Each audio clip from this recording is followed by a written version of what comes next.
Kickstart the day, fire in your chest. You've got ideas, you've done the rest. Laptops warm, the vibe is loud. You're standing tall, you're thinking proud. Coffee for the soul, let's roll. Sharp and ready, in control. Better, faster, on a roll. Clever mangoes make you whole. Your to-dos lined up like dominoes, but your pace like whoa, let's go. No more chaos, no more stuck. Now you ride the rhythm, punch that luck.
Yes.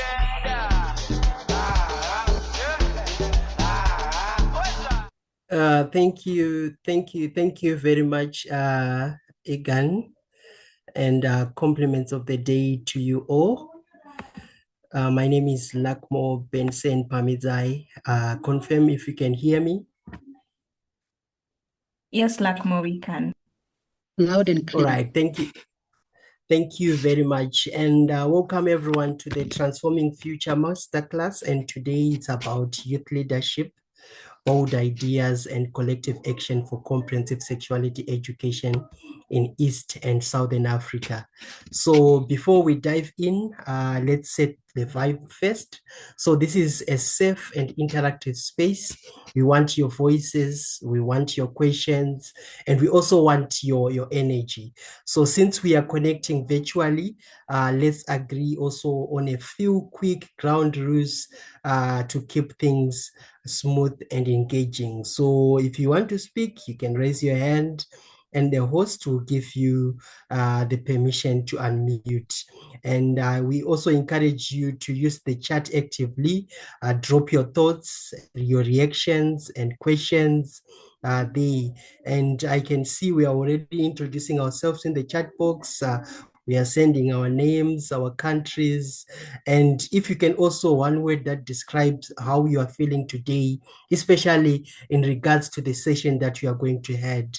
So if you want to say something, you can raise your hands, you can react.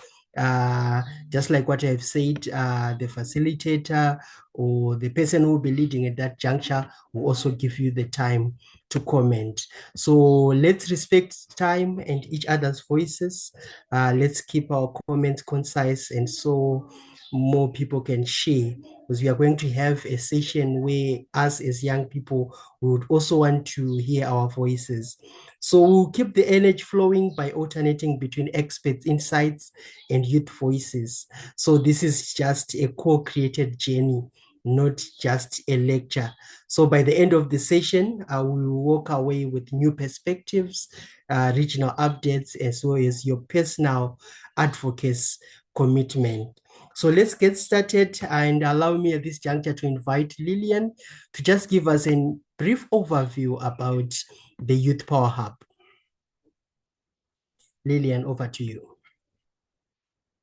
Hello, everyone, and good morning. I hope you can hear me. Can you hear me, Lakmo? Can I get a thumbs up? Yes, loud and clear. Fantastic.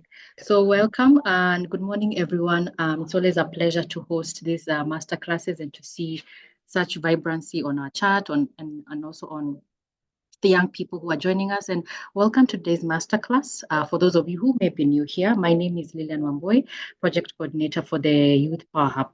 Together, we are gathered with our partners here, AfriYan and of course, UNFPA ESARO.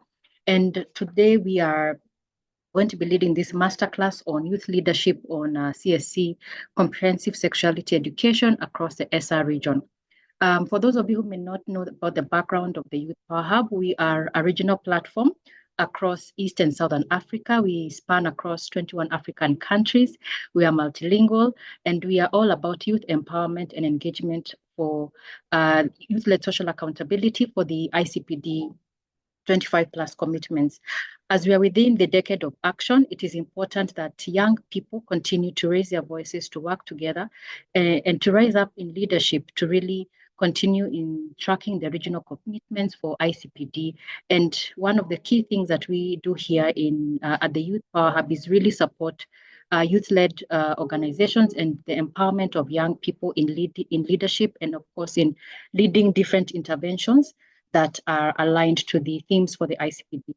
So CSC is one of them, and it is important that we have this conversation, especially as young people. Yes, we do understand in Africa some of these issues are sensitive, and because there are so many barriers, and of course there's a lot of taboo, but it is important that we have these conversations and that we break down the walls and make it as simple and as manageable as people to understand what we would like to see in terms of CSC and of course of S4 SRHR. So without further ado, allow me to hand back the floor to Lakmo, who will give the floor to our guests who will be leading this masterclass. Lakmo, welcome and thank you very much.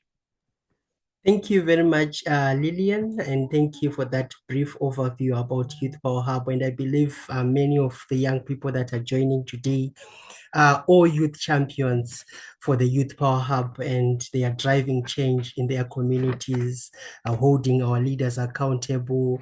And also today, the subject that we have is one of the critical issues that we really need to address. But before I introduce our experts, who are going to give us about CSE beyond biology, I would like to invite Sharon for an interactive session. Sharon, are you there? Yes, Lakmo. Good morning, guys.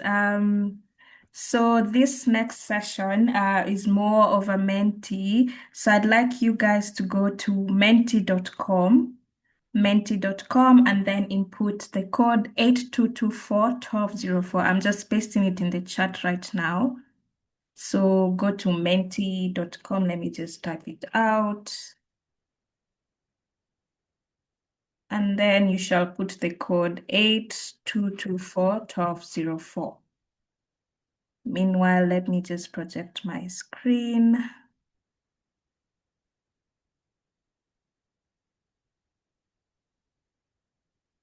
All right. Can we all see my screen?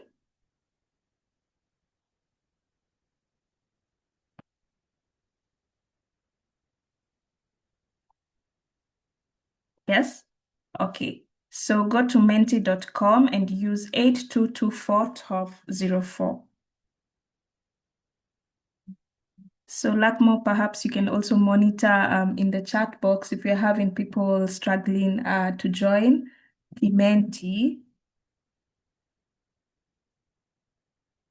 So this is what we wanted to know. What's the biggest challenge facing comprehensive sexual education in your country? And we want different diverse perspectives.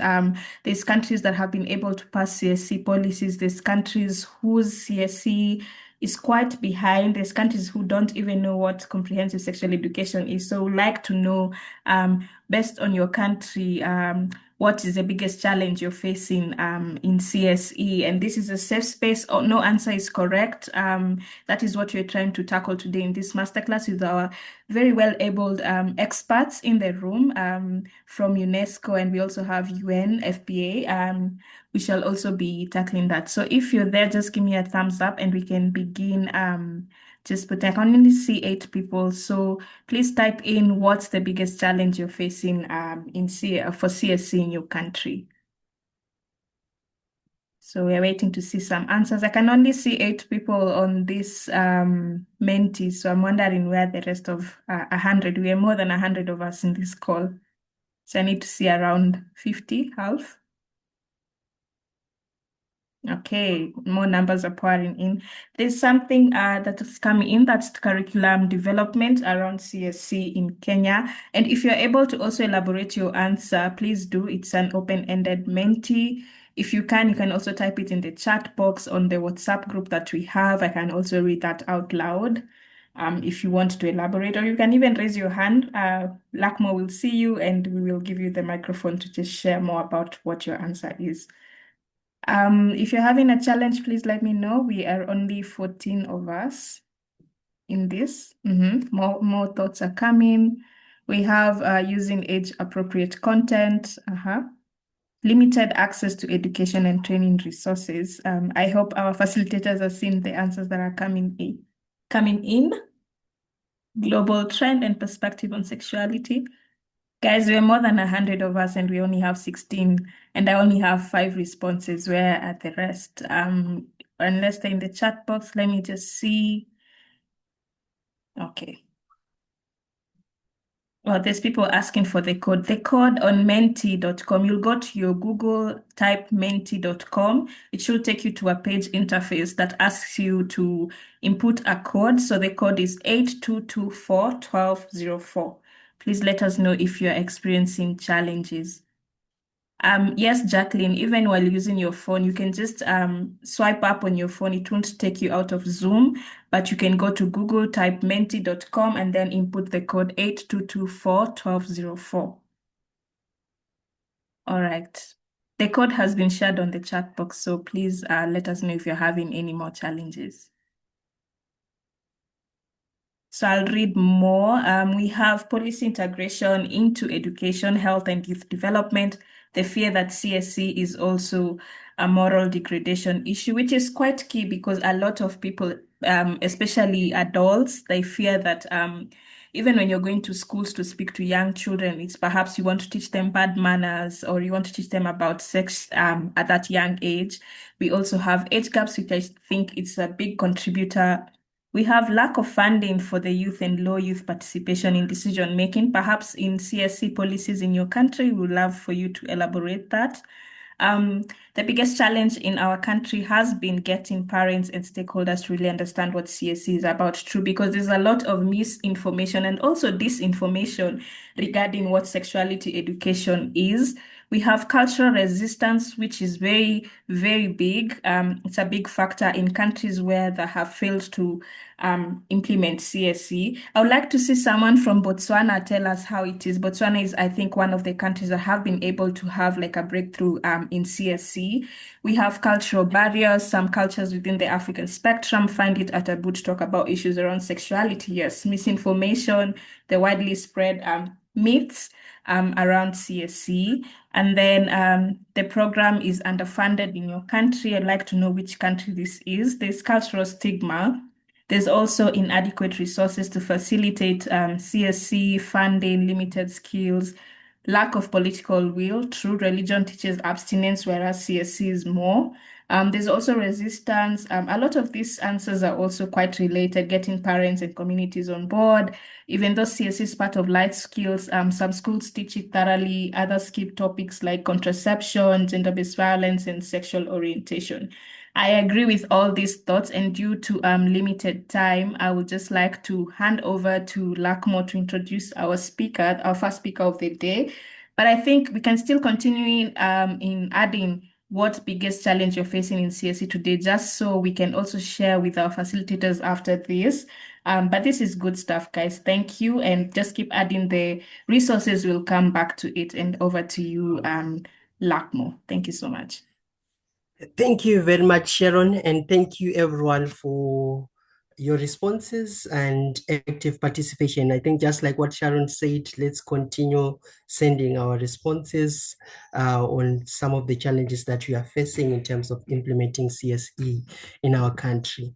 So now that we have had these challenges that are taking place in your countries, now let's ground ourselves in the bigger picture, because comprehensive sexuality education isn't just about biology, but it's about emotions, relationships, ethics, rights, and resilience. It's also about preparing young people not only with knowledge, but with skills and values to thrive. So to guide us through this holistic framework, we are honored to have James, a UNFPA expert on CSE and adolescent sexual and reproductive health and rights linkages. And he will help us throughout this session. But as we listen to James, I want us to think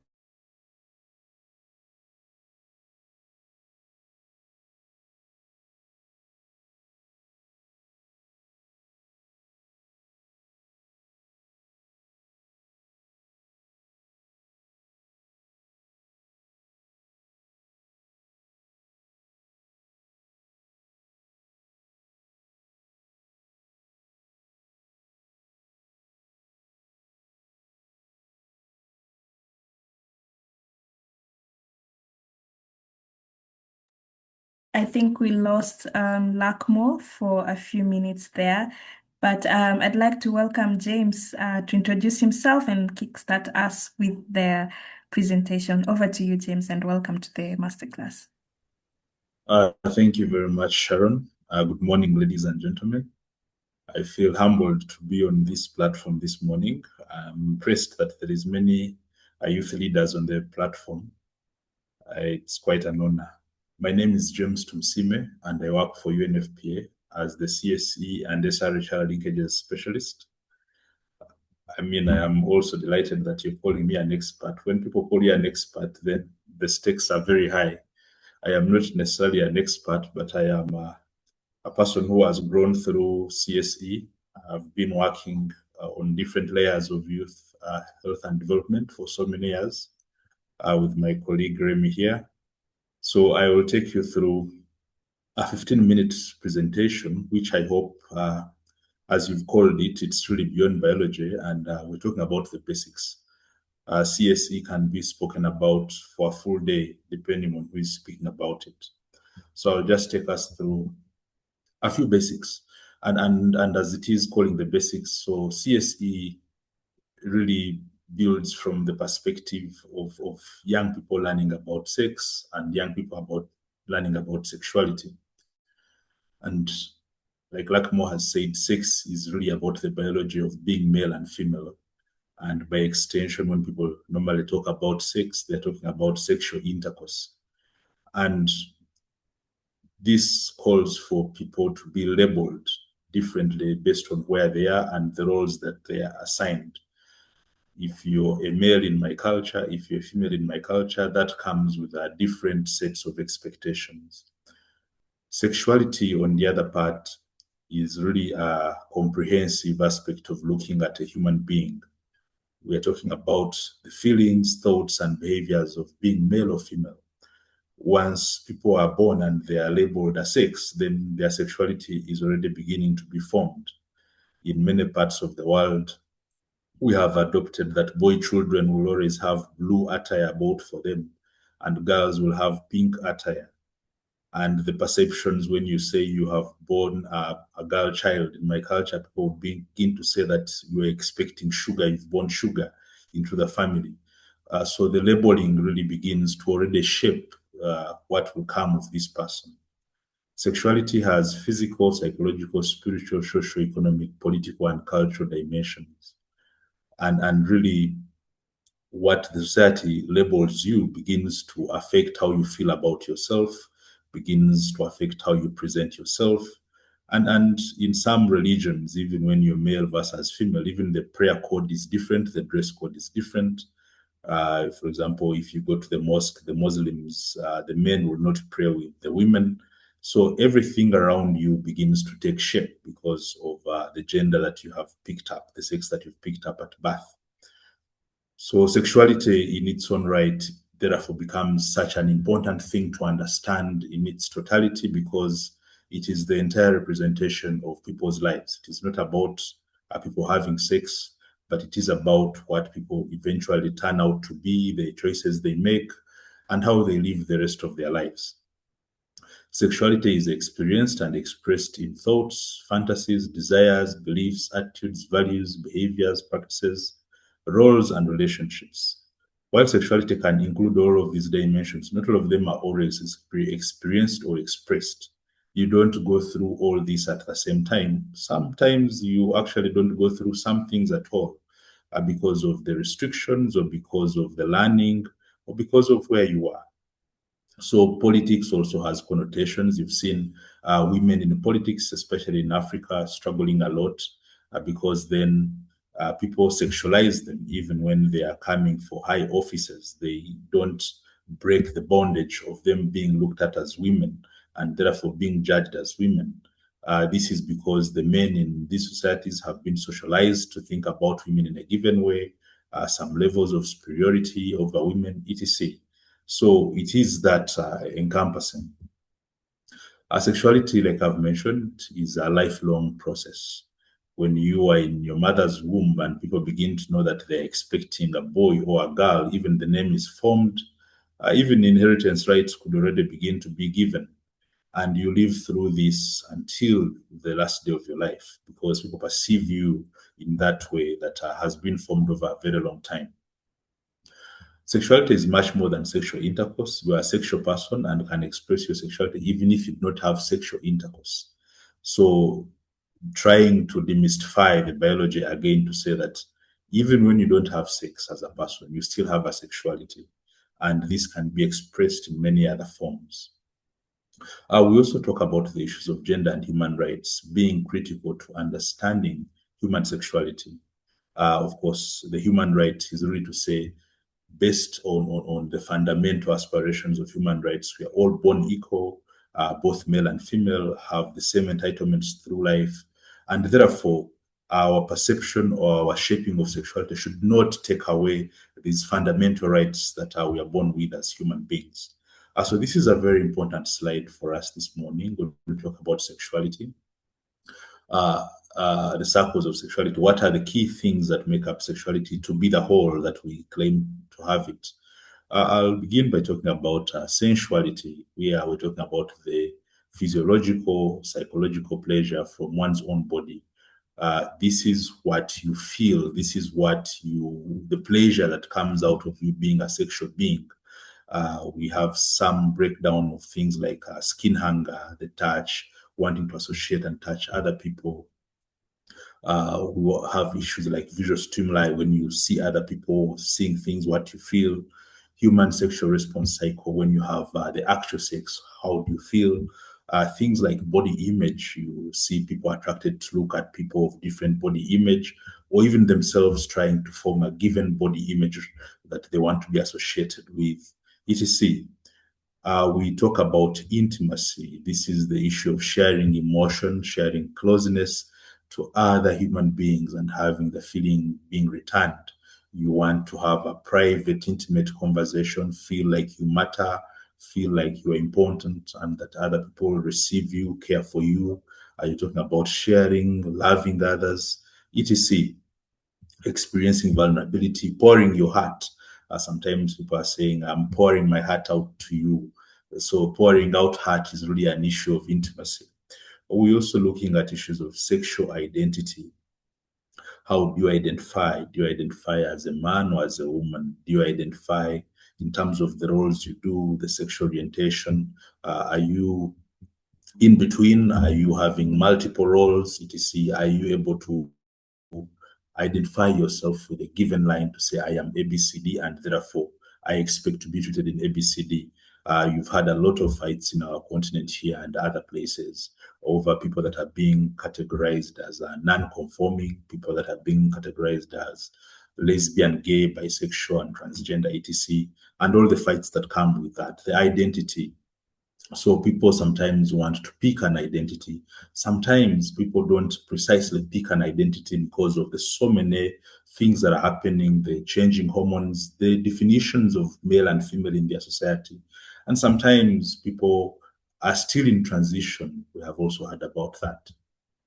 The other important issue is I'll speak about sexualization, the use of sex to influence, manipulate, or control others. In trade and in business, sex is one of those things that is used the most to push people to make buying decisions.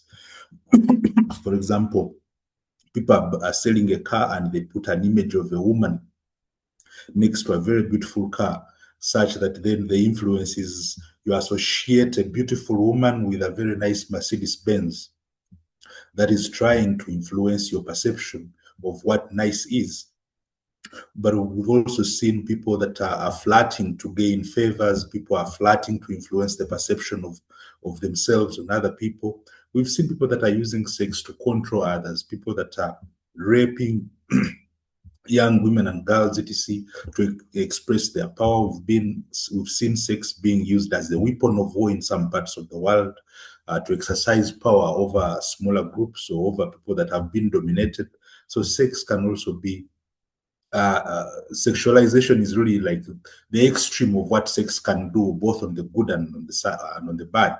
And this is something that we should also be aware of. Then the last on this is sexual health and reproductive health, something which is of a lot of concern to us, especially where we are talking about issues of autonomy and physiology of sexual reproductive health. We are talking about the capacity to go for services and access contraception, for example, to prevent pregnancy, to have a safe abortion, to manage issues of infertility, impotence, and any sexual dysfunction. We're talking about the health of the human being and how much they are free to go and exercise services, to exercise agency, to be able to shape what comes out. For example, if you use contraception, it is you being aware that you will have sex, but you're not ready for a child. That is you trying to influence and control your own sexuality. We are looking at issues of autonomy, making a decision over your body. I want to do this, I don't want to do that. What are the options available? What information can I access to make me make these rightful choices? So on the whole, again, that there is the fact that sexuality is holistic, like we've said. It is at the individual level, the family, the cultural identity, the religious, legal, professional, and beyond, and the politics. You've seen how laws influence sexuality in different countries. When a law, for example, bans abortion, it directly infringes on your rights. It affects how you live your life. When a law bans or introduces something that affects your life directly, that is really something affecting your sexuality. So in terms of definition, the WHO, World Health Organization, defines sexual health as a state of physical, emotional, mental, and social well-being in relation to sexuality, not merely the absence of disease, dysfunction, or infirmity. So this definition is very broad, but to say you are not well sexually until everything is well about you. Your mental health should be well, your environment should be fine, you should not be coerced to do things you don't want to do, you don't have to have any other disease, etc. and that even if you don't have actual disease, but you don't feel mentally okay, you're not having a person to talk to and share the intimacy I've talked about, you feel stressed about things, you're denied access to choose the things you want to choose for your sexual well-being, you're still not sexually okay in that regard. So in terms of the basics again, we are saying that sexual and reproductive health and rights and responsibilities are human rights related to sexuality and SRHR. They are universal, interrelated, and interdependent and indivisible.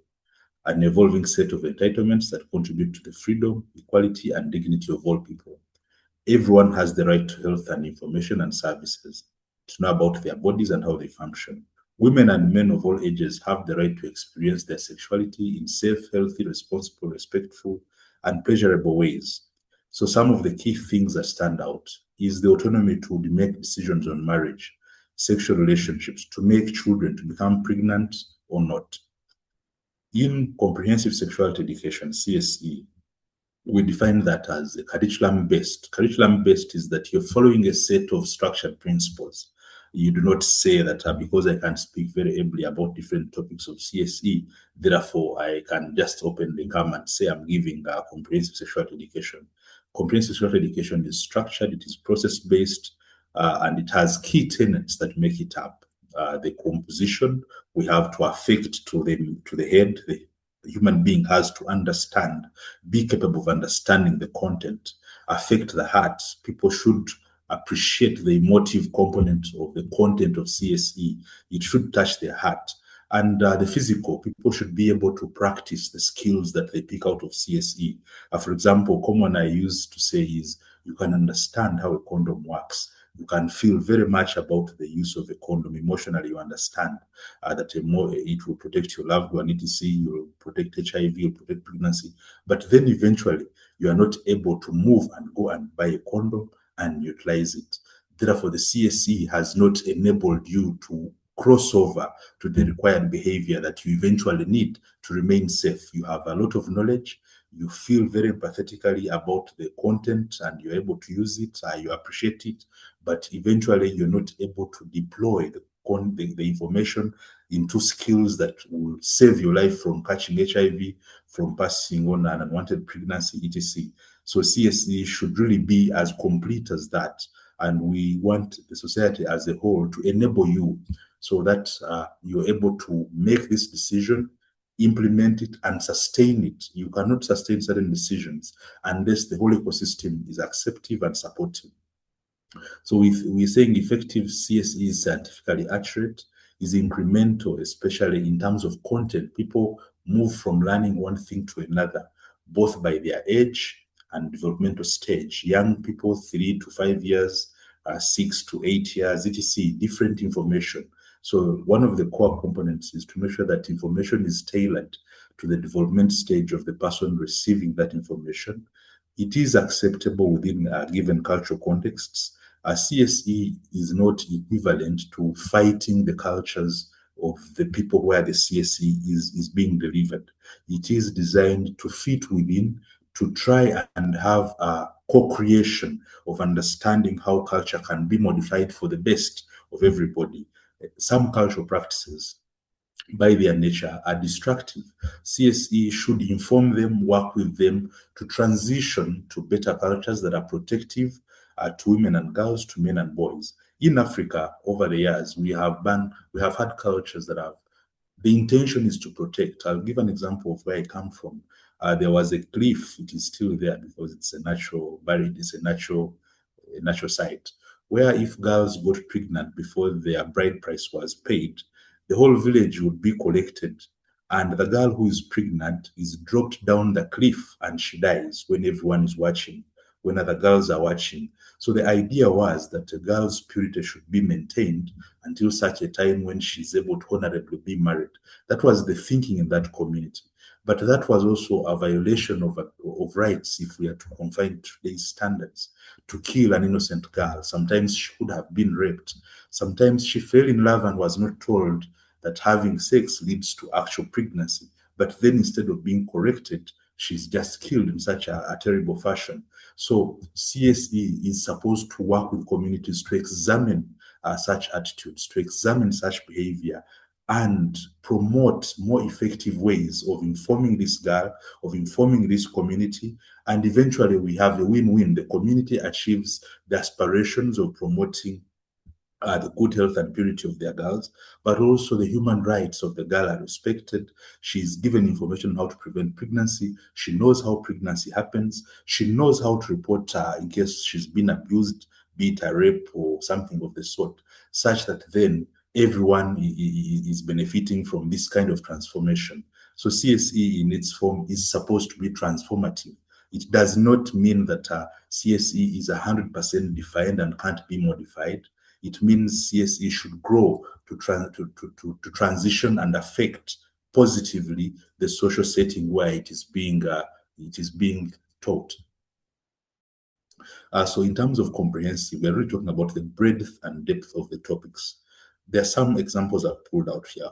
CSE builds on earlier learning. In the past, a lot of learning was about promoting abstinence as the most effective way to protect young women and girls, to protect families from shame, etc. And we are saying abstinence only until marriage is not an example of comprehensive sexual education, and in many times has been proven not to work. When young people abstain, eventually they stop abstaining. So they need to be prepared for the time when they stop abstaining. What happens? So we need to give comprehensive information and the means to transition. Sexuality is not to be presented only as a risk and danger. It is also a very important part and a beautiful part of human life, and it should be presented positively as a way to make sure that people are aware. Otherwise, people get into relationships, into marriage in later lives because of the traumatic information they were given about sexuality, about sex. They fail to have peaceful and coexist and satisfying sexual relations in later years. In terms of teaching, CSE is most effective when it is taught in an interactive, participatory approach where facilitators are well trained, they're comfortable with the topics, and they have the materials they need, and they are comfortable to engage learners and learn along with them. So for CSE, again, we are saying that it should be effectively linked with services. Like I've given an example. If you've taught me about a condom, I've appreciated. I now need to know where to find a condom. That is the next thing, such that then I can pick it and use it as and when I need it. There are some things over the continent and all over the world that have been used to speak about CSE, but good enough, evidence is growing by the day, evidence is coming up, and evidence is very consistent that, for example, CSE does not focus on sexual intercourse or encouraging young people to have sex. On the contrary, young people that have gone through CSE are more likely to be aware of sex, its consequences, and are able to delay sex until such a time when they are ready. CSE does not teach young people how to have sex or take away their innocence. CSE does not follow an abstinence only until marriage approach because of the reasons I've given. It, however, does not disregard abstinence as an option for young people that are not ready to have sex. It also promotes abstinence as one of the options that can be used. It does not perpetuate myths about condoms. We've had, while growing up, a lot of negative information that has been shared about condoms. CSE tries to demystify that. It does not take away parental authority or replace the role of parents in the life of the child, especially teaching them about sex. It simply complements. It wants to build on what the child already knows. Indeed, as CSE advances, we are having a lot of programming that is focused on empowering parents and caregivers to be able to also speak about issues that CSE is all about. It does not disregard or impose cultural or religious values and morals. It does not promote or encourage LGBTI issues or recruit young people into homosexuality.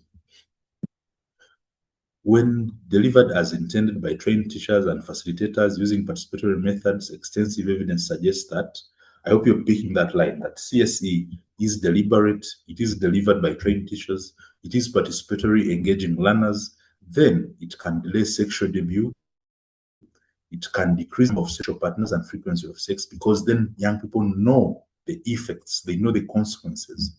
Increases use of contraception, including condoms, and this helps especially young girls to stay longer in school because then they are able to protect themselves, running away from the notion that young people are not sexually active, young people can stay very long without having sex. Yet evidence is also there that a lot of teenage pregnancies are happening and girls are dropping out of school, meaning that therefore young girls are having sex. Sometimes this sex is even forced. Sometimes this sex is violation. So young girls need the options to protect themselves, need the information to report and follow up on these cases such that we mitigate the implications that come with.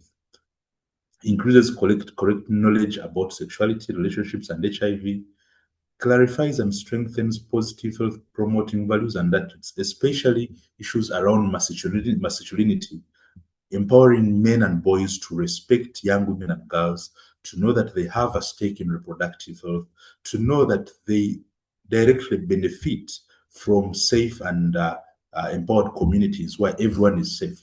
Enhances communication with parents and other adults, etc. So CSE is most impactful when combined with SRHR and GB services and involves parents and community members.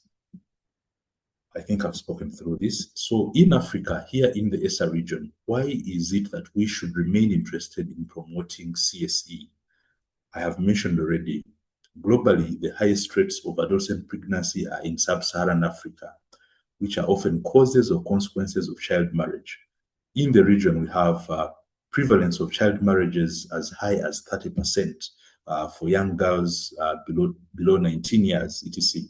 So these are dangerous trends that we need to empower not only the children, but also the parents and the systems to protect these young women and girls. HIV infection rates remain unacceptably high, especially among teenage girls all over the region. Even in countries where HIV/AIDS prevalence is going down, HIV/AIDS prevalence among young women and girls is still almost 3 to 4 times higher than among young men and boys. Therefore, we need protective factors, and information being the first, services, and then enable other aspects. Violence in its many forms threatens the well-being of young people, particularly a challenge for schools where it often occurs, but also an opportunity for transformational approaches. We need CSE to promote safe schools where young women and girls can ably go and stay and learn. Issues of nutrition, mental health, and the need for social and emotional learning are increasingly recognized as key in achieving good education outcomes. Lifestyle considerations, we are in an area where we have a lot of social media, people learning information that is unfiltered. CSE is an important filter to be able to keep people receiving and using correct and verified information. So this is the chart on CSE as by the International Technical Guidance on CSE with its 8 major areas. I will not go through the details, but we talk about relationships as one major concept, values, rights, and culture, and sexuality, understanding gender. Gender remains a very central aspect in talking about CSE, in programming for health, but also in shaping how communities live. I think from the beginning I was defining that. Violence and staying safe, also to a great extent attached to issues of gender, how women and girls, men and boys are perceived, and the roles that they take on in given communities also perpetuate how they perceive issues of gender. Some people feel they're entitled to violate others. If we talk about skills for health and well-being, the human body and development, we talk about sexuality and sexual behavior, and lastly, we talk sexual reproductive health, where we're talking about the information, the services, and where to find them, etc. I know my time is running up. So the vision for CSE, we're mainly looking at issues such as engaging young people as we develop the CSE along in the region. Youth leadership is essential to the evolution of locally contextualized CSE. We need young people's voices. We need youth leaders to speak up in as many spaces as possible to shape conducive legal and policy environments and responsive health systems.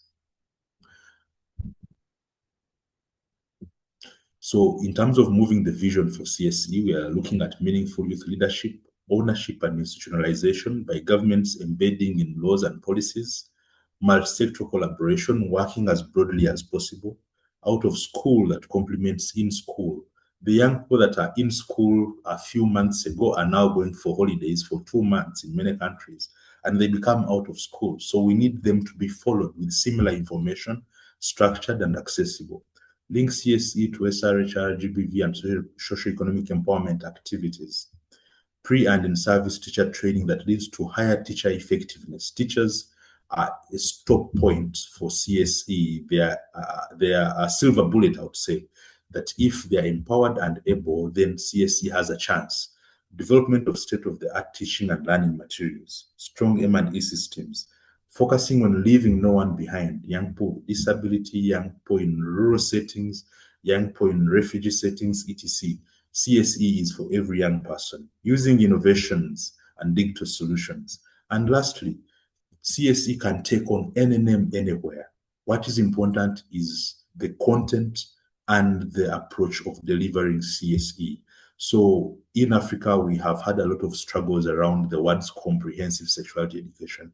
And we come into the realization that it does not matter what the color is or whatever it is called. What matters is the content and the approach of how it is delivered, the pedagogy.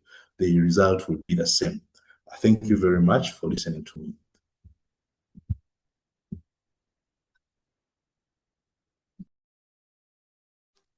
Thank you so much, James. Colleagues, can you hear me? Can you hear me well? Yes, thank you so much, James, for that very insightful session. I really, really loved it, and I know that the youth champions also loved it. I really like how you took us through what CSE is and also what it isn't. Thank you so much for highlighting that it's not only about abstinence, but also about the very many other methods. But then I think it's been very insightful for all of us. He's hinted on a lot. I'm not going to summarize it all, but thank you so much for that in-depth session, and also for hinting on the policies that are around CSE regionally. So colleagues, I'm going to open the floor if there is anyone who has any questions, and in just 2 minutes, so that we can, if there is anything that you feel you'd like to be clarified. I really also liked how James ended by saying it can take on any name anywhere. In some countries, it's comprehensive sexuality education. In others, it's life skills, but the content should remain the same. And also the fact that CSE is very comprehensive. It's talking about sexuality, it's talking about nutrition, it's talking about, teenage pregnancy, mental health, HIV infections, and things of the sort. So I really applaud you, James, for sharing that. So colleagues, in just 2 minutes, I'm going to open the floor if you have any questions before we can dive into the landscape around comprehensive sexuality education around the region.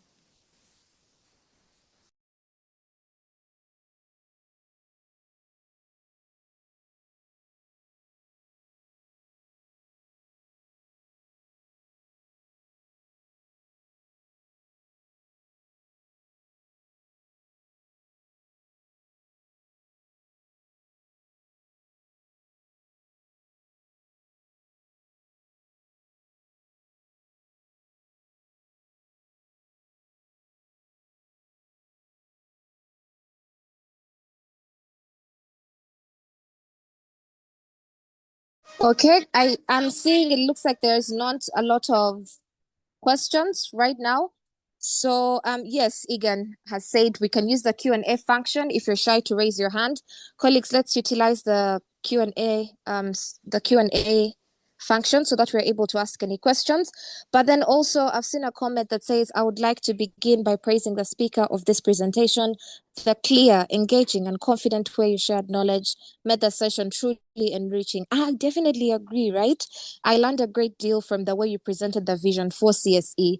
So yes, thank you so much, everyone who listened in, and also thank you so much to our presenter, James, from UNFPA. So I think now, since there's no other questions, and if you have any, kindly drop them in the chat.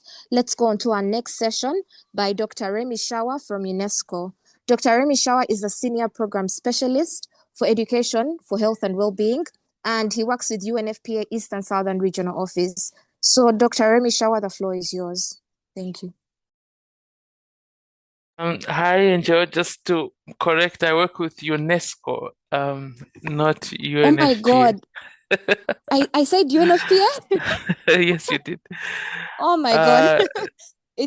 Apologies. He works with UNESCO ESARO. And let me do it again. He's a senior program specialist for education for health and well-being at UNESCO ESARO. Dr. Remy, over to you. Thank you very much, Angel. I hope you can hear me clearly, and I hope you can see me. Yes, we can. Yes, we can. Yes, we can. Go ahead. All right, great. Thanks. So let me cruise through and pick off from where my good colleague James ended, just to remind us on the context in the region and the fact that since 1994, the ICPD Program of Action, countries have made significant progress in meeting young people's SRHR needs. What is broadly called CSC, as James mentioned, can be used or called different things and different terminologies.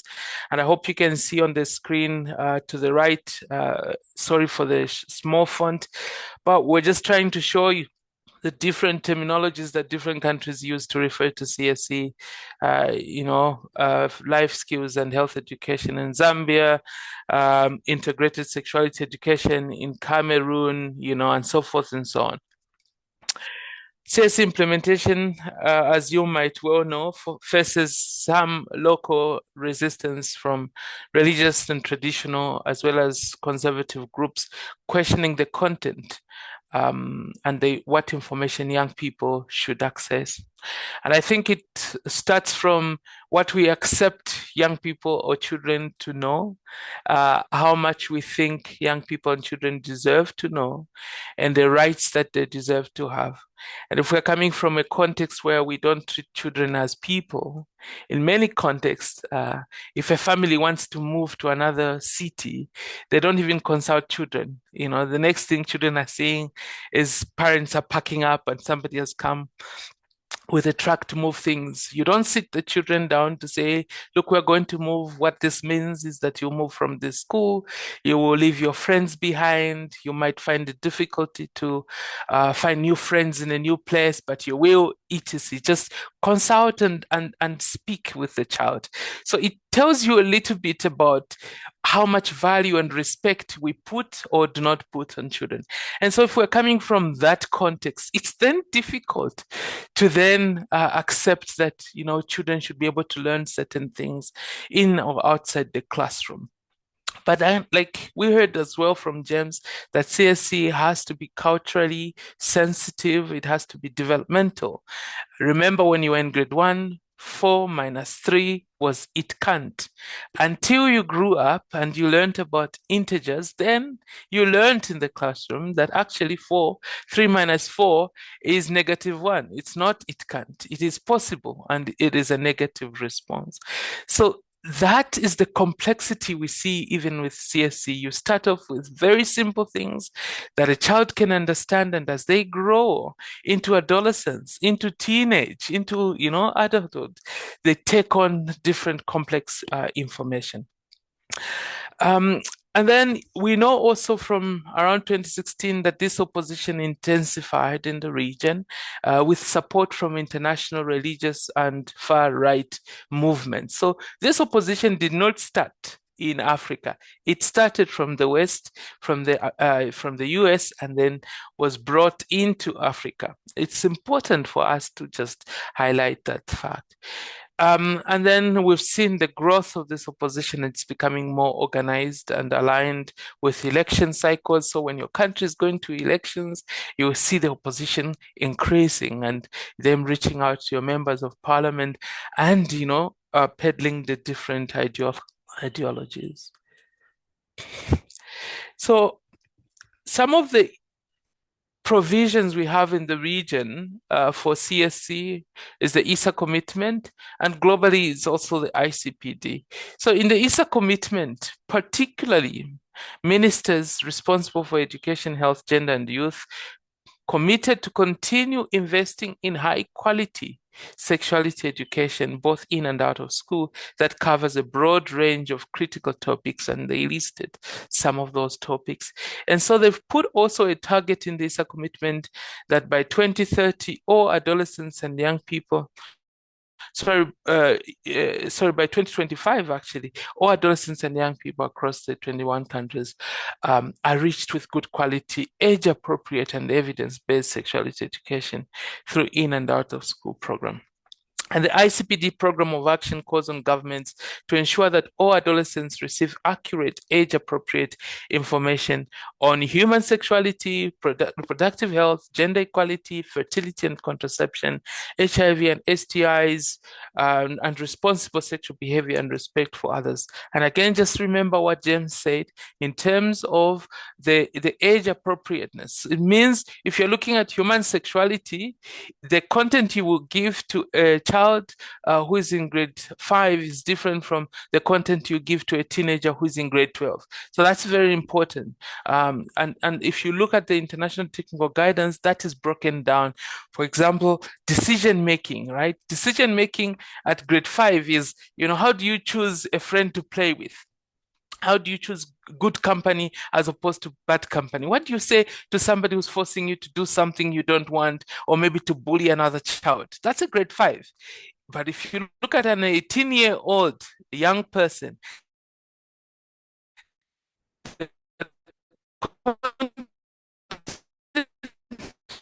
decision making becomes different. Do you decide if you're ready to on? All right. So I was trying to find some data that I could show in terms of how much progress we're making in the delivery of CSC. And what I'm showing you on the screen is just an extract from UNESCO's work on the Our Rights, Our Lives, Our Future program, where between 2018 and 2023 alone, we had reached more than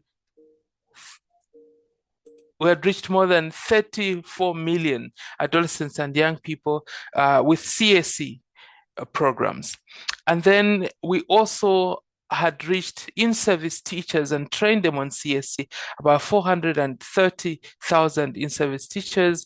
And then also pre-service, these are teachers who are not yet become teachers. So they're being trained to become teachers. This is a very important target group, because if we can train teachers before they become teachers, it means there'll be no need for us to really invest so much in teacher training when they are already teachers. Just imagine a new teacher coming to a school and they already know CSC because of what they received at college or at university. So that's a very important sustainability measure to ensure that this work continues. Yes, so despite all this and, the picture that James has painted of what CSC should look like, I have some difficult news or bad news for me to share today, and that's around challenges of CSC implementation.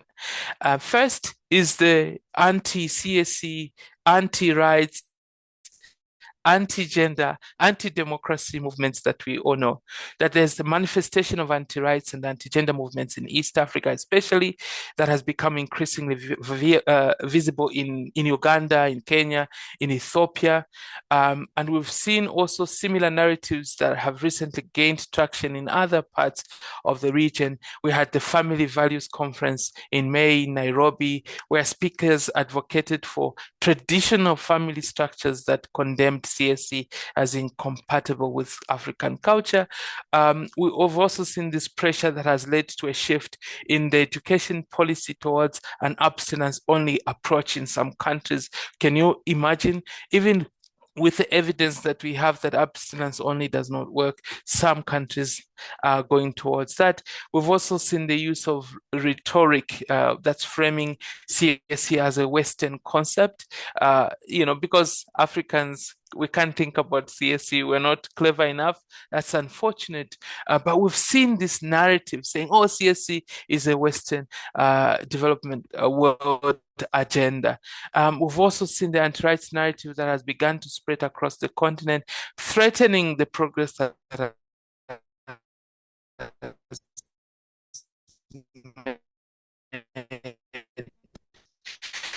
So that's on the anti-rights things I wanted to share with you, which you will find to look at adolescents and young people's own perceptions, right? What they think about CSE that's being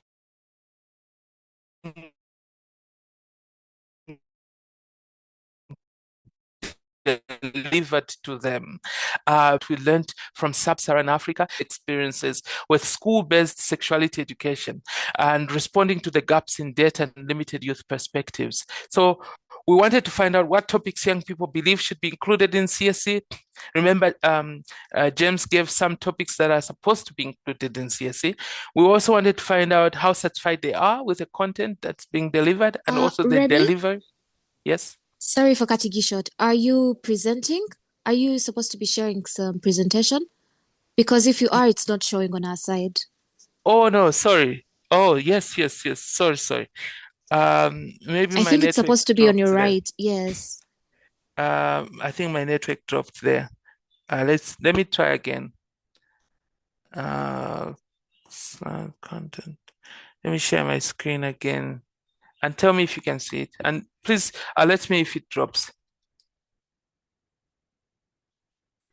Is there anything? Yes. Now we can see it. Thank you. Okay. All right. Just let me know when it drops because my network is a bit unstable. Yeah, so we also wanted to know from them how satisfied young people are satisfied with the content that's been delivered, how school-based CSE compares to other sources of research information, as well as suggestions on how we can improve the delivery of sexuality education.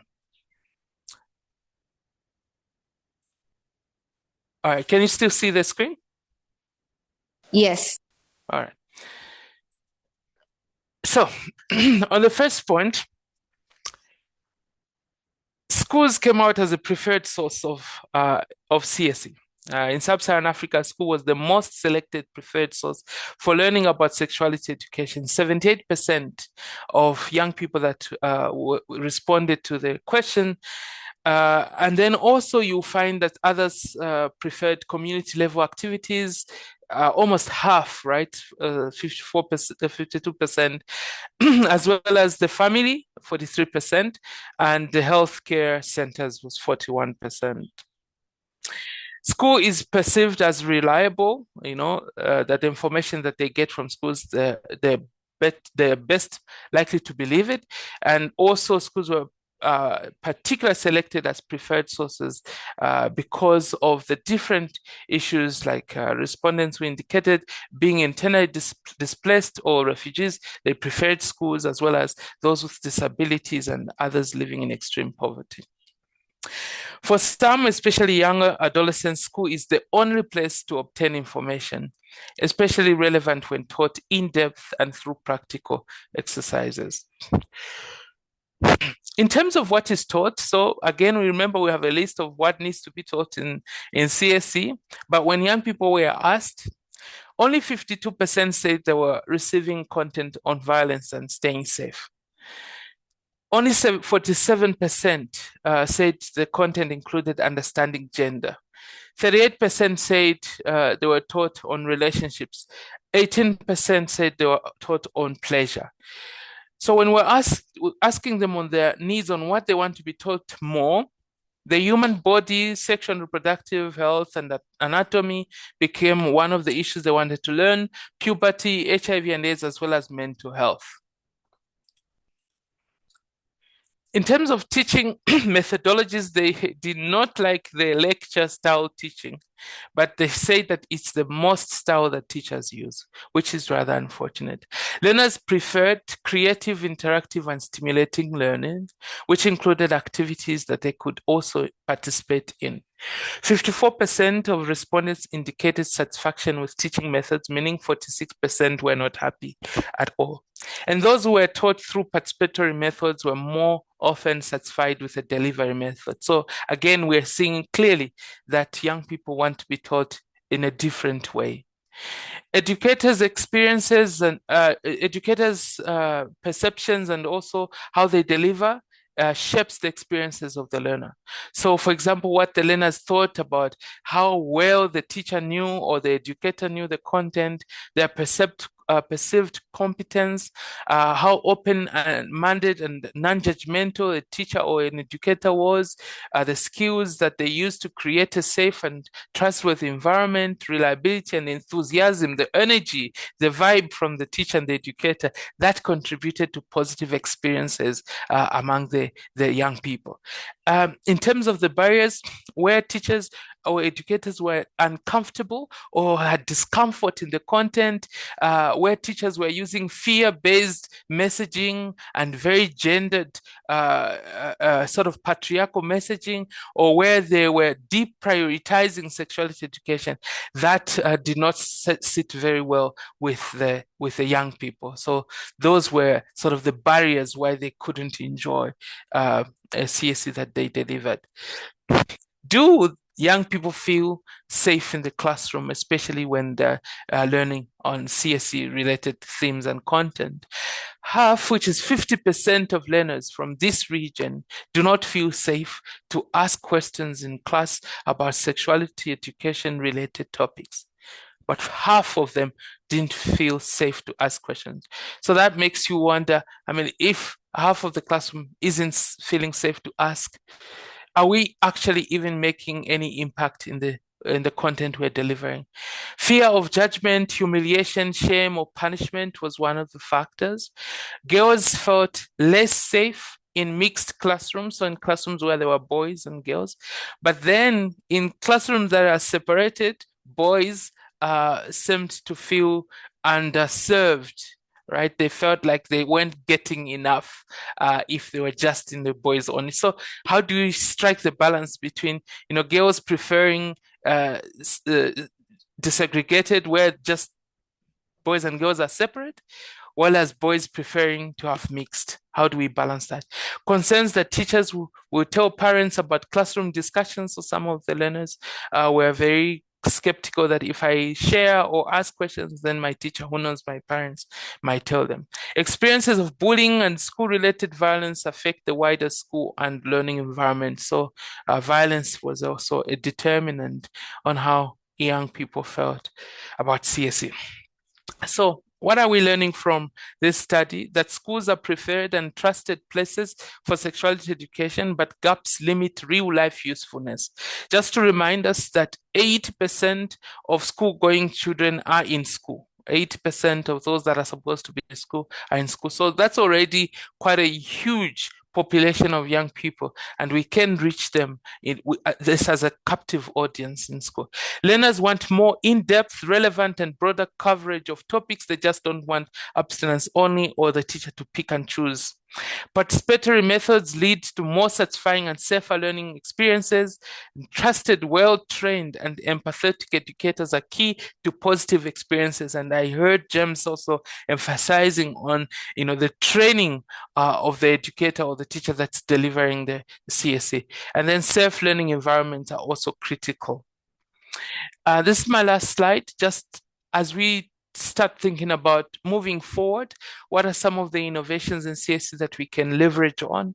There is been some shifts in the way that CSE is delivered. If young people are seeking more interactive, more entertaining ways to learn, then we need to think about integrating some of the advances we've seen in digital media. So the use of chatbots and AI assistants at UNESCO, we've already started using AI in scripted lesson plans, so that the teacher, instead of them starting from scratch to coming up with a lesson plan, they can just go to the chatbot and then say, I'm preparing a session on CSE for this age group, for this grade, and then drawing from the curriculum from that particular country and the content that the country has already approved, then the AI would develop the lesson plan for the teacher.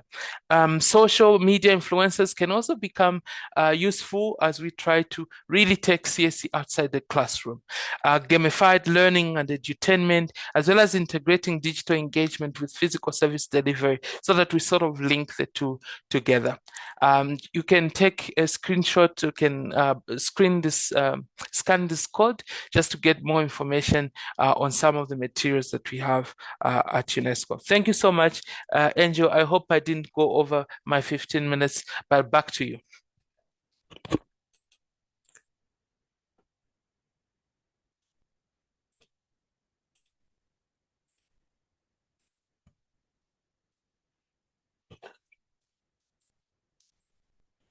Wow, wow, wow. Thank you so much, Remy from UNESCO.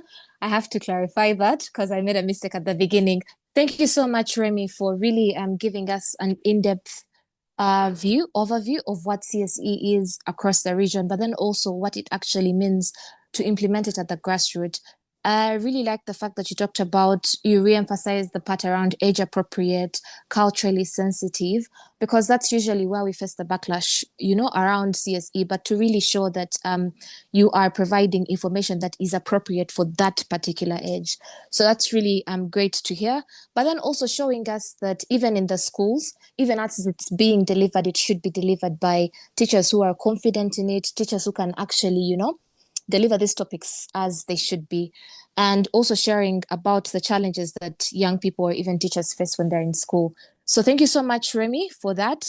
Colleagues, I want to see some clapping emojis in the chat to really just thank UNESCO for this nice presentation. So some of the questions that we have one in the Q&A from Yolande. It's in French. She's asking, will we be able to get the PDF version of the slides, the PowerPoint presentation? And then also we have a question on, do you think we can achieve fulfillment in CSE with the kind of influence our influencers give over the internet? So I'm going to give that to Remy because I realized at the end you were talking about social media. And I think this is what this question is also looking at, that is it possible for us to fulfill CSE across the region, maybe by using, social media? Remy, over to you. Thank you very much for that question.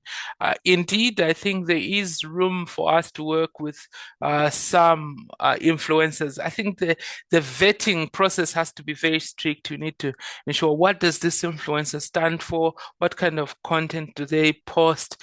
And then you'll be able to select and maybe even provide a bit of an orientation to that influencer to understand the issues before engaging them. But I do think that it's a missed opportunity if we don't engage influencers, and we've seen the kind of impact that they have among young people in driving change. Over. Okay, thank you so much, Remy, for answering that. Then also in the comment section, I'm seeing a lot of, yes, keep them coming. I'm seeing a lot of, people clapping and really, really being grateful for this session. So Anna Rose Ungele has said that in Tanzania, formerly it was known as Comprehensive Sexuality Education, but currently it's being known as Comprehensive Health Education. Okay, that's great to hear. And I think it's also what James had hinted on earlier on, that sometimes people will fight the name because once you mention CSE, they're like, no, we don't accept that, we don't want that. But you'll find that the content is still the same under Comprehensive Health Education. So the real idea around all this is we shouldn't deny young people an opportunity to access information around their bodies and their rights, all because we are not, happy with the name and the wording, because we've definitely seen the benefits that CSE has across the region. And then Kamiso Makanya says, thanks so much, UNESCO, for these stats. I'm just thinking, as schools are more reliable and one place where young people get information from the early age to almost last of their teenage. Yes, definitely agree. I'm just wondering, why as healthcare work do we take SRH services to school? I guess that one place we can utilize and ensure that young people have a conducive environment and easy access to services and teenage prevention and STI. So I'm going to pass this question to Remy. They are asking why, since schools are a reliable place, then why don't we take healthcare work and really look into like having SRHR services also provided at school?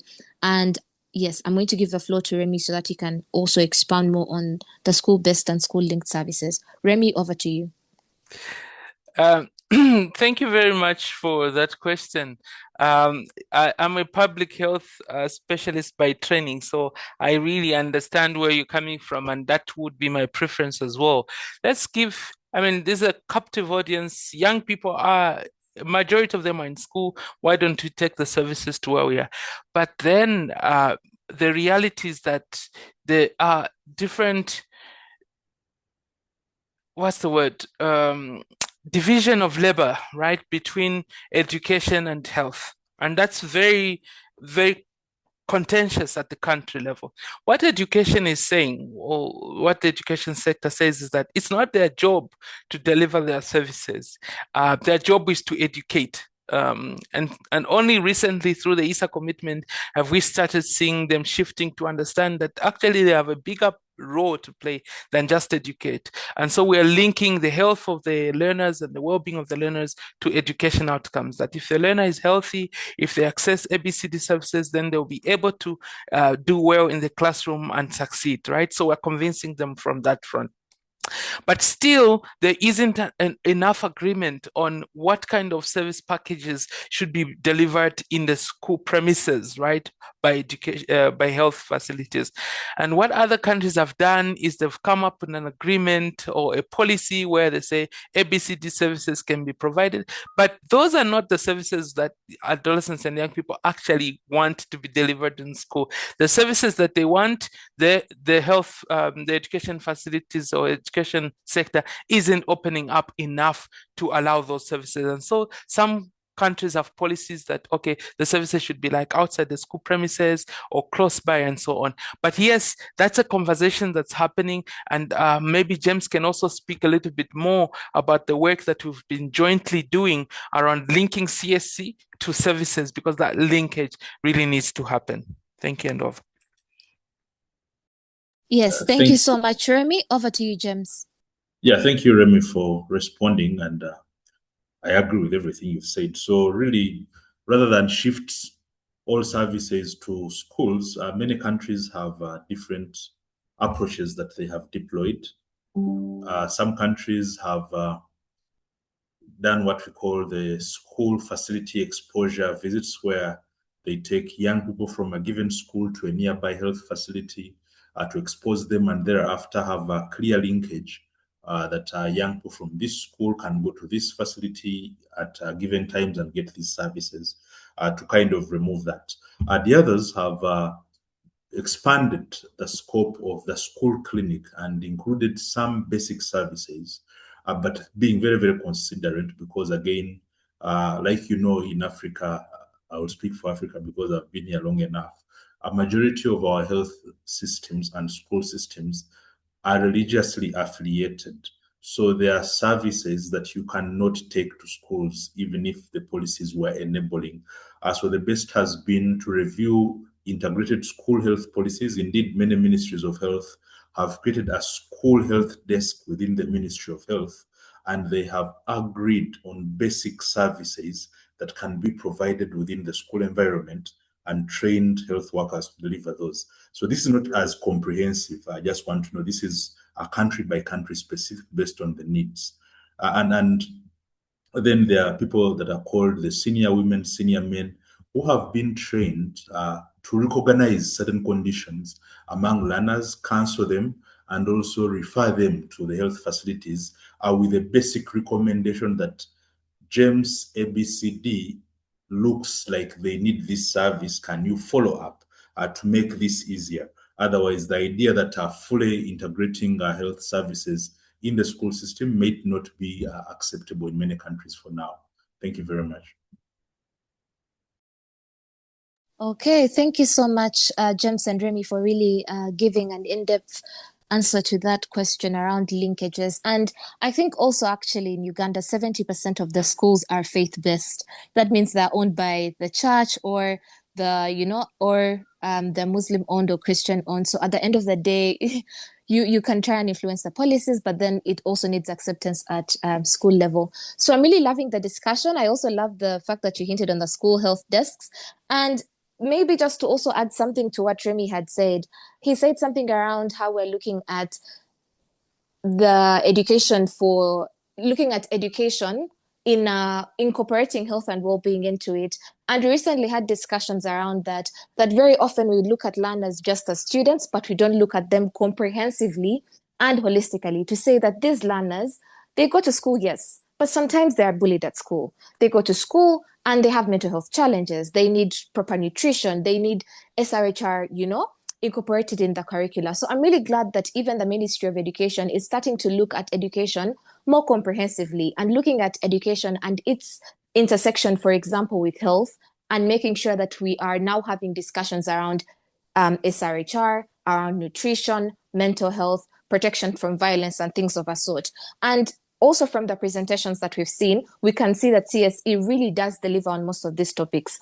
So that at the end of the day, the students that we're having are not only being prepared for exams, but also prepared for life. So this is a really amazing discussion. Now we're going to go into another important session where we're really just going to dive into what is happening on the ground. So it's going to be around youth-led storytelling. And we've seen that across East and Southern Africa, AfriYan's country chapters have really been at the front line of CSE implementation. And behind every policy shift or even community dialogue and even every classroom breakthrough, we are really seeing that young people whose lived experiences and their leadership really drive this work forward. So now we're going to go into a session that really places those voices at the center. On this call, we have youth champions from 16 countries all across the region. So now we really want to hear from these youth champions who have been, directly involved in delivering or even advocating for or expanding access of CSE to your countries. We want to hear your journeys. We want to hear the realities that you're facing on ground. I've been reading through the chat and I could see very many of you hinting on what's happening in Tanzania, in Ethiopia. Very many of you are coming up to really share what's happening on the ground. So right now, we really want to know what are the realities on the ground. Have there been any innovations that you've led? And also, have there been any advocacy wins that you can look at and say that at least this is something that we secured, or even any lessons learned across along the way, rather? Because we know that the stories matter at the end of the day, and they really remind us that CSE in its wholeness, when delivered right, is not just an abstract, but it's really rather lived. We've heard from the discussions that it shapes identities. It helps young people be more confident. It also shapes, I think, their aspirations and safety and dignity. So we want to know what you're doing at the grassroots, because we believe that when young people lead the narrative, then the solutions at least they provide will become more relevant, more inclusive, and even more transformative. So I'm going to open the floor to you. If there is any young people from the AfriYan country chapters who would really like to highlight their lived experiences in this advocacy for CSE implementation in their countries. So the floor is open, or you can just raise your hands and I'll give it to you.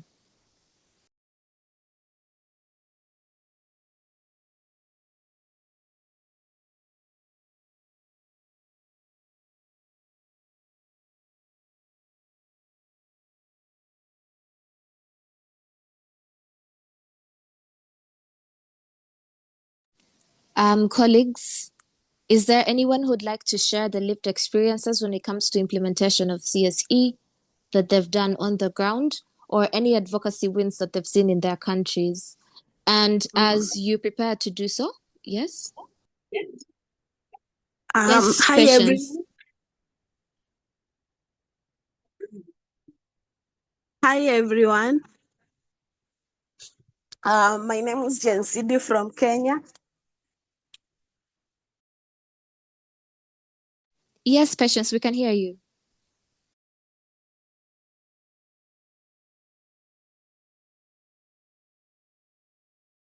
My name is Patience from Kenya.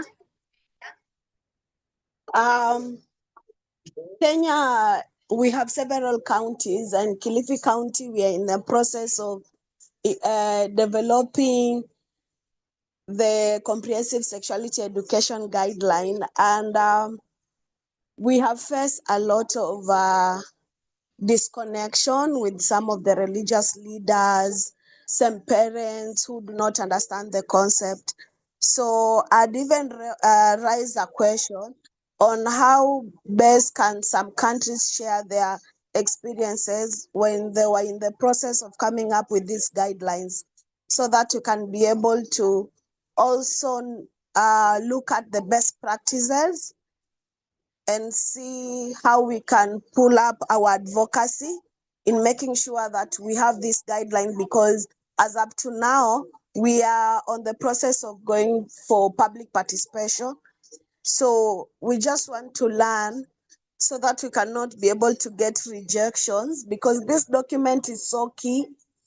When you look at our county, we have high rates of teenage pregnancies. We have high rate of HIV prevalence, and most of this, we feel that because most of our young people, they lack comprehensive sexuality education, and that's why they're not able to make informed decisions. And same with our policymakers, because some of them are even perpetrators. Thank you. Yes, thank you so much, Patience. So we're going to collect the questions first, then the panelists will address them. So we also have another question from Yabsira. Yabsira, over to you. Okay, am I audible, Angel? Yes, we can hear you loud and clear. So regarding the challenges we are facing for the implementations of CST, I have two things to mention, but before that, we don't call CST in our country because I think it is a delicate matter. We're working on that. I think Kabir told you when you were with us, if you remember. And when I came to the challenges, the first thing is that we have so many organizations that are working on this issue, but they are not actively doing what's expected from them or what they are mandated to do. So that's the first thing. I think so many fundings came to this issue mainly from Western countries, and then these organizations take it to implement something, training, and then this is not going to reach the grassroots society. The another thing is the conflict situation that we are facing in our country. I think even if you see the recent report by BBC, in the last 2 years, more than 2,000 and hundreds of women were raped. Those women are actually living in that conflict situation. So what's happening on the ground is, I think, preventing us from reaching our population. I hope you know that Ethiopia has around 135 million population, which is data of UNFPA, and I think most of them, around 60%, 60 to 70% are users. So it's important to tout them and to create awareness on the issue of sexual reproductive health and rights. But this is not happening because of what exists on the ground, and these are the two things I see as a challenge for us. Yes, thank you so much, Yabsira, for that question. So we're going to take maximum 3 questions and we'll have our panelists answer them. There's also a question in the chat by Zach Bryan that how do we ensure needs assessment is well done and documented from the community before implementation to minimize backlashes? Let me check if there is any other questions before I give it to our panelists. And then also there is a question from Elvis that how do we cap the fear of young people being misunderstood or not getting confidentiality in their journey to engage and openly ask questions in learning about sexuality and sex life, while they know if they ask deep questions, their parents could be involved, and that is in schools. So for now, let's first have those questions answered by our panelists, and then we'll go into the next session. So Dr. Remy and James, over to you.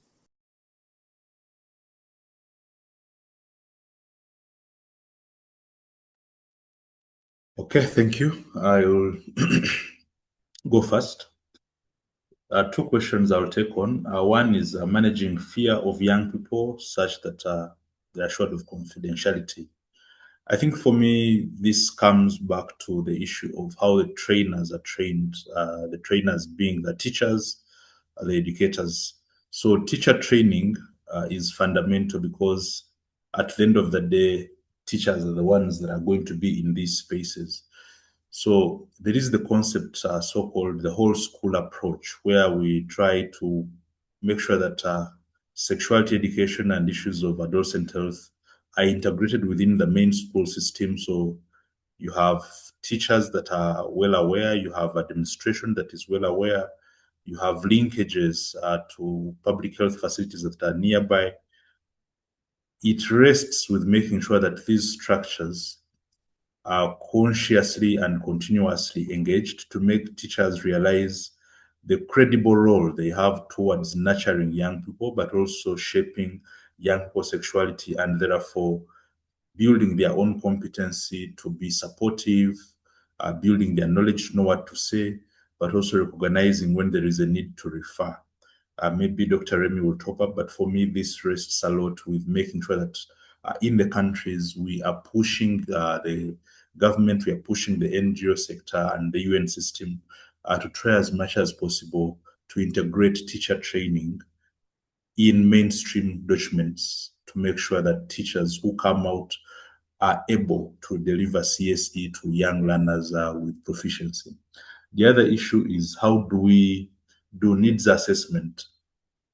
Needs assessment, especially in our communities, I think to a great extent the issues are very, very well known in many, many parts of different countries.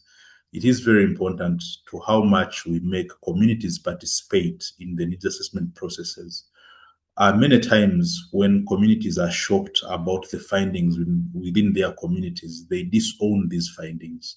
And this is universal in many places. When you come and say that in community X, Y, and Z, they have a lot of defilement, their girls are not going to school, their girls are pregnant, people will easily come up and dismiss this as armchair work or so. So it is very, very important that anytime we are looking at a needs assessment, we try to work with structures that are localized, work with leaders in those communities, local leaderships, parent communities, etc., such that the findings are already owned as they are coming out and they are not things that are going to be shared in a report.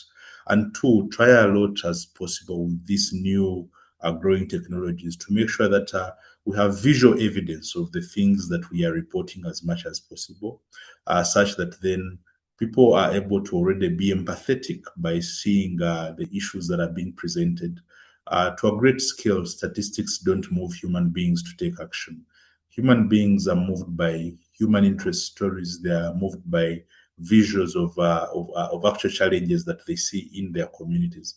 So we should be very deliberate to have participatory approaches, visualize our approach, and two, disseminate as much as possible their models, for example, the public accountability platforms that have been a proven approach in the recent past, where communities directly speak to the issues that have been identified, and decision makers or people that are supposed to act are also in these spaces to respond, so that it is no longer an issue of an outsider coming to find a problem, but it is a community that agree that there is a problem, spotlighting this problem with the responsibility holders, and all of you try to look for a solution jointly.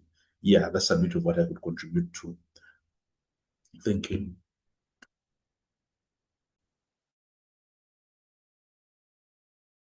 Thank you so much, James. Dr. Remy, is there anything that you'd like to add to that? Yeah, I think so. I'm now on the road, but I hope you can still hear me. Just to respond to the question on, I think it's Kenya that is developing a CSE guidance or framework. And just to explain to colleagues that, like Yabisira said, in Ethiopia, there's sometimes that different players are doing different things on CSE and sometimes not doing what they're supposed to do, right? So we've seen that quite a lot, and sometimes that has also been the beginning of opposition. Maybe because this civil society organization went into a school and they took some materials from the US and they're using that materials in the classroom or with the learners at that school or in a community. And then parents see that, and then there's that uproar, right? And that's because that material, that content has not been developed specifically for that particular country by the government and civil society together. So what the CSC framework or guideline does is to stop or prevent that problem, is to come up to say for Kenya, how should CSC look like in Kenya or whatever they're calling it. I think they're calling it family or something like health education or something like that. But what should it look like in Kenya? What content should be delivered to what age group? And remember, you have around the table curriculum specialists who know how learning happens and the pedagogy and all that. So they will guide and say, yes, for this age group, let's deliver this content in this manner. And then from that framework, that's when now you develop a proper CSC curriculum and then the different materials and books and everything that then are used for in and out of school, right? So that's a very important step in any country to develop that. And to respond to your question, yes, there's a number of countries that have been able to develop the CSC framework. Zambia is one of them that recently renamed their CSC and also updated their framework. So that would be a good country to learn from. But what's really important is that you have with you also the international technical guidance that that James spoke about earlier, and started to compare what is being proposed in the framework versus what the international standards are. That's important because there is content areas and learning objectives in the international technical guidance that have to be adapted to the country context. So that's important. So that can help you quite a bit as you attend these public hearings or are part of that process to ensure that you add value as a young person or a youth representative or youth leader to the process. So that's the question on that. And then the other question was on opposition. How do you counter opposition? We have, and I will also share, we've sort of put together some key insights and key messages on how you can address opposition. And one of them is to avoid repeating what the opposition is saying, because by repeating what they're saying, you're amplifying their voices and you're adding to that. So you stick to your message, you stick to your script, and that is really showing the effectiveness of CSC in improving knowledge and changing attitudes and behaviors, and in contributing to the bigger health and gender challenges that we want to address. Early and unintended pregnancy or teenage pregnancy is one, gender-based violence, female genital mutilation, child marriage, and so on. So when you go to a parent or when you go to a religious leader, you're not going to them and saying, oh, we want young people to receive CSC, because they'll be like, CSC what? What are you saying? But when you go to the parent and you say, we want children to be able to know what is good and bad in terms of behavior. We want them to know good touch and bad touch, so that when they are they face violence, they'll be able to go to somebody like you as a parent and tell you that, oh, so and so said such and such or did ABCD. So to be able to create that ability, that skill in a child to be able to identify and report and seek help, you need to be able to teach them. And that's exactly what CSC seeks to do. You want to prevent pregnancy. You want to prevent child marriage, ABCD. So by us really just unpacking and breaking down the way that James did in his presentation to demystify it, because at the moment CSC seems to be an elite technical concept that's known by CSOs and the UN and government. But we need to really just break it down. What is inside that CSC? There's communication, there's assertiveness, there's respect for parents, there's respect for adults, there's responsibilities, and so on. So by doing that, I think we can begin to address some opposition. Please remind me if I've missed out any question, and I'm happy to chime in. Over to you, Angel.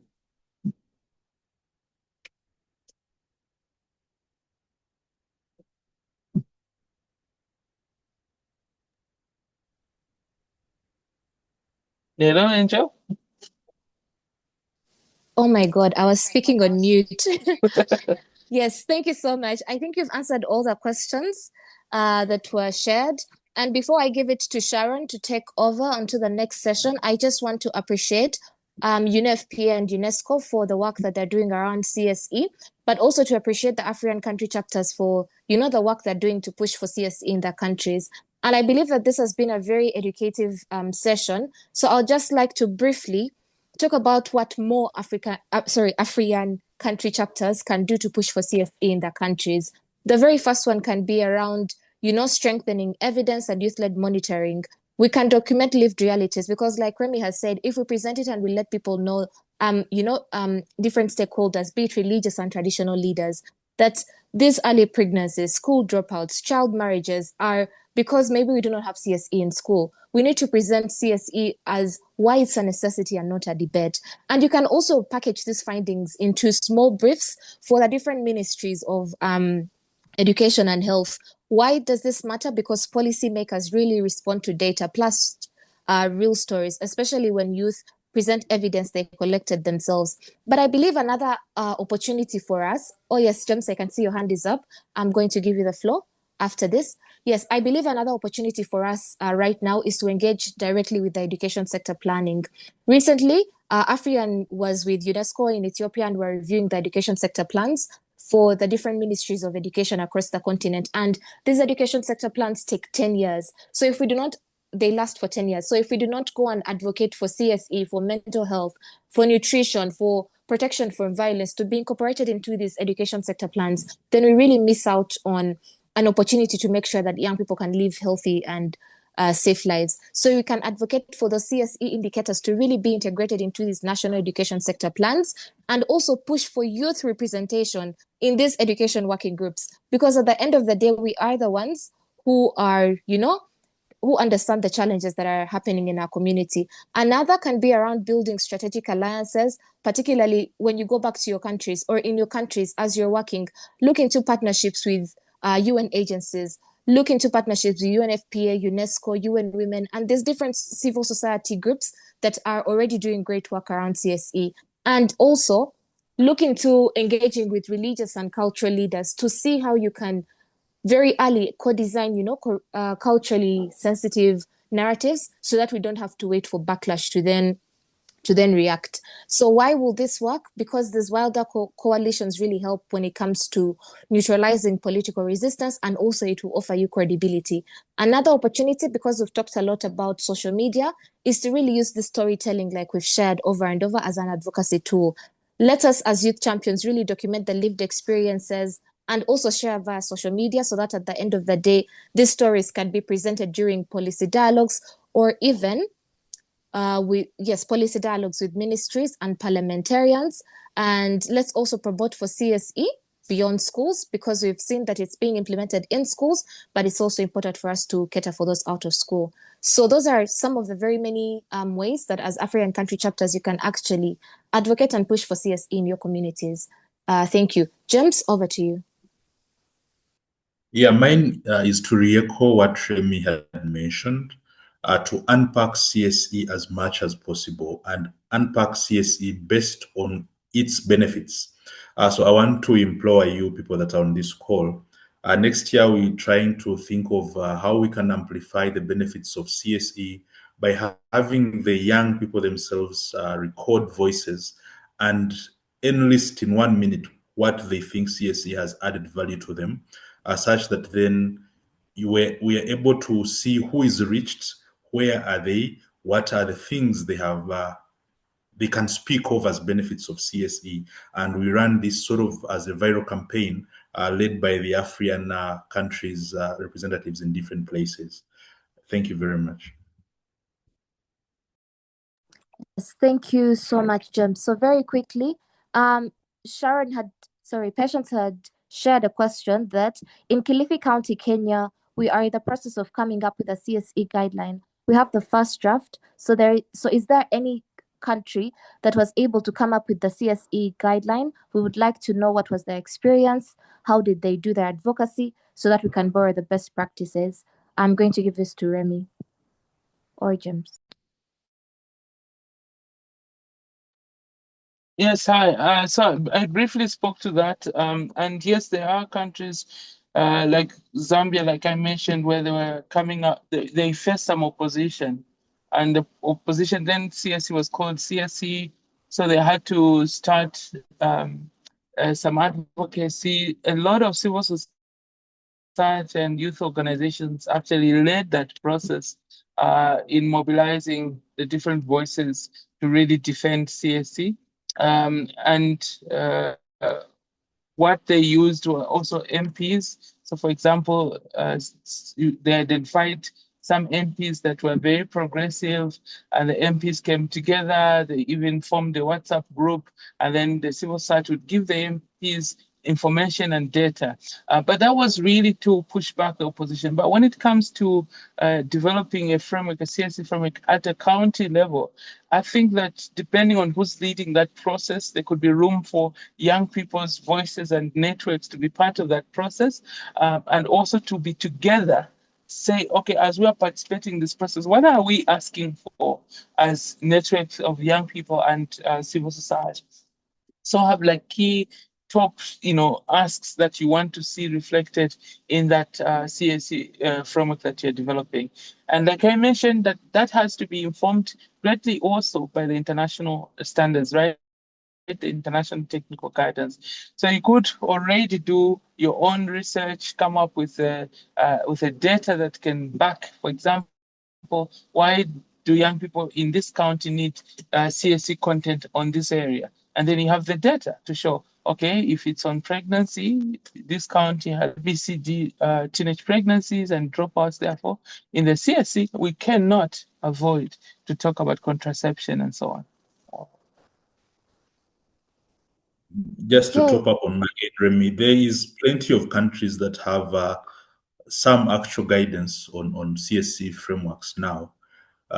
They have their own deficits. Every country has got their own deficit. I think the challenge has been every country has followed the international technical guidance on developing their framework. Then in the middle, they get collusion from religious leaders, from other members influential in society, and they reduce the content. So I would request that, like Remy has said, pick the issues that are very peculiar to your area and make sure that you have evidence. Then you can look at the guidance from Zambia, for example, it's well written. The one from Uganda is actually well written. And make sure that the areas whose evidence you have, you're not missing them out at all. Thank you.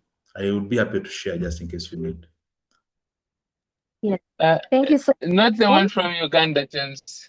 The earlier one actually was good. The one that is there now. The one that is there now is not nice. No, I'm saying the earlier one. All of them have an element of abstinence on there. That's why I'm saying you have to be very particular. We can have this discussion, Remy. It's not for here. Okay. Yes. Thank you so much. Thank you so much, Remy and James, for that. I'm now going to give it over to our colleague, Sharon, so that we can wrap up. Sharon, over to you. Thank you, Angel. Thank you both to our speakers for the day. That's James. We have Remy for your insightful presentations, insightful opinions. But at this juncture, we were meant to have a mentee, but we also want to save on time and give you guys back at least your day for you to enjoy and reflect on the very many reflections that both Remy and James and also the AfriYan team have shared on what they're doing on CSC. But just to wrap up, I would just like to say thank you, James and Remy. We hope you've also taken a few notes from the youth champions regarding the CSC challenges that they face. We will be sharing the results of the mentee. But as a follow-up, there's a mentee code that is coming to the WhatsApp group for the youth champions for you to fill. We wanted it to feel more like a personal pledge. So after what you've learned from Dr. Remy, what you've learned from James regarding CSC, regarding what UNFPA and UNESCO are doing, what is that personal pledge that you are basically going home with? What are you going to do on a personal level? Myself as Sharon, what am I going to do to advance CSC in Kenya Kenya? What will Angel do to advance CSC in her country? What would, I'm trying to pick a random person in the panelists, what would the people from Botswana, what can we learn from you in terms of a CSC? What will Ayanda take from this meeting? So we will be sharing that code on the WhatsApp chat. And also, yes, the presentations will be shared together with a feedback form so that you can let us know what you enjoyed about this session, what you'd like to see more taught in the masterclasses next year. This is our last masterclass of the year, so we want to see what you can also let us know what you want for the new year next year. But at this juncture, I'd like to close the meeting, and I will hand it over to maybe Egan for some jams before we leave the session. Thank you so much.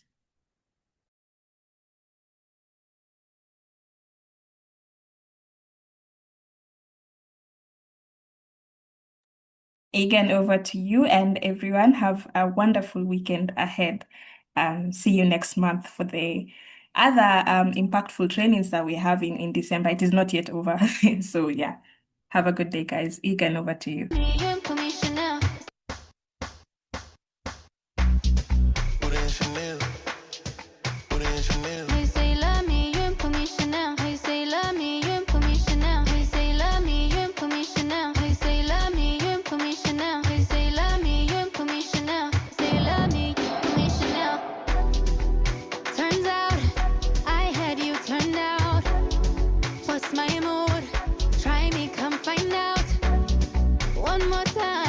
Stop trying to read my mind. I'm not her and she's not me, and you're not mine. No, yeah, with me.